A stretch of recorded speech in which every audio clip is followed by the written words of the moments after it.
અને એ પણ ફોર્મ તમારું કેન્સલ કરાવી આવશે।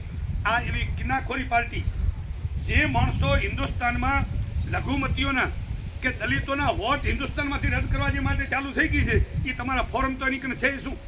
એ તો કોઈ મામૂલી વાત કહેવાય ને। એની કને પૈસો છે, હરામપાઈ છે, ઠગી છે, નાટક છે, સરકાર છે, બધું એનું છે।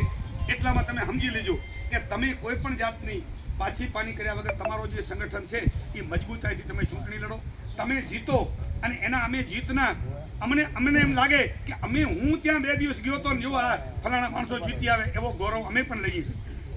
ચાલુ ચૂંટણીઓમાં આખી કોંગ્રેસે નક્કી કર્યું છે બચાભાઈ કે જ્યાં જ્યાં તમારી જ્ઞાતિવાદી વર્ગ હશે ને 5 ગઢવીના વોટ હશે ત્યાં ગઢવી આગેવાન આવશે પ્રચાર કરવા, 25 બાવાજીના વોટ હશે ને ત્યાં બાવાજી સમાજનો આવશે। તમારે દરેકે દરેક જ્ઞાતિ રબારીઓના ક્યાં આગેવાનોને મૂકવા એવો પાર્ટી સંગઠન બનાવી રહી। 3 દિવસમાં એનો આખો એક પોલ બની જશે કે જે ગામમાં જેની જ્ઞાતિ હશે બીજી ઇતર એને એના આગેવાનો એને સમજાવવા આવશે। બધી જ્ઞાતિઓને સાથે લઈ અને તમારે જે 1899માં અમારી આજે તમારા સાથે ચર્ચા થઈ, તમે પણ સમજ્યા કે જાતિગત સમીકરણો આપણે જોવા પડશે। ક્યાંક આપણે દરબારને ટિકિટ દેવી પડશે, ક્યાંક આપણે આયરને દેવી પડશે, ક્યાંક આપણે ભરવાડને ઊભો રાખવો પડશે। જેવી જાતિના જેવા માણસો નીચે આવતા એને બધાને આપણે ટિકિટો દેવી પડશે। અને બહુમતી જ્ઞાતિવાળાએ ઠાકોરોને ખાસ તમને કહું છું, આયરોને કે તમારે જાહેર જીવનમાં આગળ આવવું હોય ને તો તમારે બીજાને આગળ કરવા પડશે, તો તમે મોટા બનશો।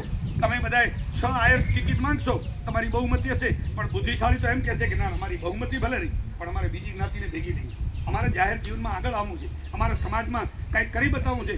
એવા માણસો પ્રેમ અને નિષ્ઠાથી અત્યારે બીજાને આગળ કરે, કોઈ જાતનો વિવાદ ન કરે। તો મારી ખાસ આપને વિનંતી છે કે બાકીના દિવસોમાં આગેવાનો માંગીલાલભાઈ પણ બહુ મોટી જવાબદારી છે એમની કરી, બચ્ચાભાઈને પણ જવાબદારી છે। આપણે બચ્ચાભાઈને તો ખાસ વિનંતી કરી છે કે તમે પરબતભાઈ, જાહિદભાઈ, તમારો આખો ગ્રુપ પછી તમે બધા ભેગા રહીને તમે બીજે કેની જવાબદારી ન લેતા, કારણ કે અહીંયા જવાબદાર આગેવાનોની 10 જણની જરૂર છે। એટલે તમે સારી રીતે અહીંયા ચૂંટણી લડો। પક્ષની લેવલે, રાજ્યને લેવલે પક્ષમાંથી જે કાંઈ કાર્યવાહી કરવાની થશે, સાહિત્ય, બેનરો, પક્ષ જે મદદ કરવા માંગશે એમાં પૂરેપૂરા આપણે માંગીલાલ જિલ્લાના પ્રભારીને કહીએ છીએ કે મેન્ડેટોથી માંડી અને આ વિસ્તારને એકદમ પછાત વિસ્તાર છે, પૂરેપૂરી સુવિધાઓ મળે।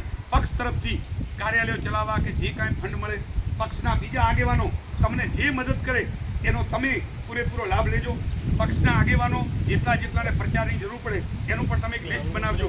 એ એક સંકલન સમિતિએ ઓર્ડર કરશે કે ભાઈ તમારે કોની જરૂર છે સભાઓની, તો એ સભાઓનો પણ અમે તમને નક્કી કરી દઈશું।